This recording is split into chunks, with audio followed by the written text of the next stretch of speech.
ഒരു മാധ്യമം വാർത്ത കൊടുക്കുന്നതായിട്ട് ശ്രദ്ധയിൽപ്പെട്ടു. ആ ഒരു മുറിയിൽ ഞാനും ശ്രീ വി കെ ശ്രീകണ്ഠനും മാത്രമേ ഉണ്ടായിരുന്നുള്ളൂ. വാർത്തകളുടെ സത്യസന്ധതയില്ലായ്മയ്ക്ക് അതിനപ്പുറം എന്തെങ്കിലും തെളിവ് വേണോ? ഒരു റെസ്റ്റോറൻറ്റിൽ കുറേ ആളുകൾ അവിടെ ഇവിടെ എല്ലാം ഇരുന്ന് ഭക്ഷണം കഴിക്കുകയാണ്. ഒരു റെസ്റ്റോറൻറ്റാണ്, ഒരു ഹോട്ടലിൻ്റെ റെസ്റ്റോറൻറ്റാണ്.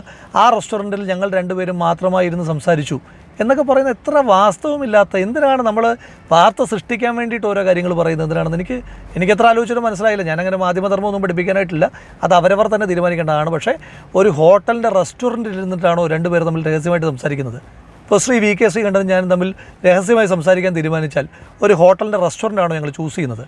ഇനി അങ്ങനെയാണെങ്കിൽ തന്നെ അവിടെ റെസ്റ്റോറൻ്റ് ആണെന്നും വേറെ ആളുകളുണ്ടെന്നും ഒക്കെ നിങ്ങൾ റിപ്പോർട്ട് ചെയ്യാതെ ഇങ്ങനെ ആ മുറിയിൽ രണ്ടുപേർ മാത്രമേ ഉണ്ടായിരുന്നുള്ളൂ എന്നൊക്കെ പറയുന്നത് ഏതുതരം വാർത്താ രീതിയാണ് എന്ന് അവരവർ തന്നെ പരിശോധിക്കുക. പിന്നെ ബോർഡ് മറച്ച വാഹനത്തിൽ യാത്ര ചെയ്തു എന്ന് പറഞ്ഞു. ഞാൻ എൻ്റെ നാട്ടിൽ യാത്ര ചെയ്യുമ്പോൾ സാധാരണ അങ്ങനെ ബോർഡ് വയ്ക്കാറില്ല. ഒഫീഷ്യൽ പരിപാടികൾക്ക് പോകുമ്പോൾ മാത്രമാണ് എൻ്റെ നാട്ടിൽ, അത് MLA ആയ കാലം തൊട്ട് എൻ്റെ നാട്ടിലൂടെ അങ്ങനെ ഞാൻ അധികം യാത്ര ചെയ്യാറില്ല. അത് ഏറ്റവും ചുരുങ്ങിയത് പത്തനംതിട്ടയിലെ മാധ്യമ സുഹൃത്തുക്കൾക്കെങ്കിലും അറിയാമല്ലോ, ഞാൻ ഒഫീഷ്യൽ പ്രോഗ്രാമുകൾക്ക് പോകുമ്പോൾ മാത്രമാണ് ബോർഡ് വെച്ച വാഹനത്തിൽ യാത്ര ചെയ്യാറുള്ളത്. അല്ലാതെ ഉള്ളപ്പോൾ ഞാൻ അങ്ങനെ യാത്ര ചെയ്യാറില്ല.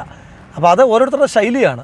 അതിലൊക്കെ നിങ്ങളിങ്ങനെ ദുരൂഹതയും വാർത്താ സാധ്യതയും ഒക്കെ കണ്ടെത്തുക എന്ന് പറയുന്നത് നിങ്ങൾ തന്നെ പരിശോധിക്കുക. Thank you.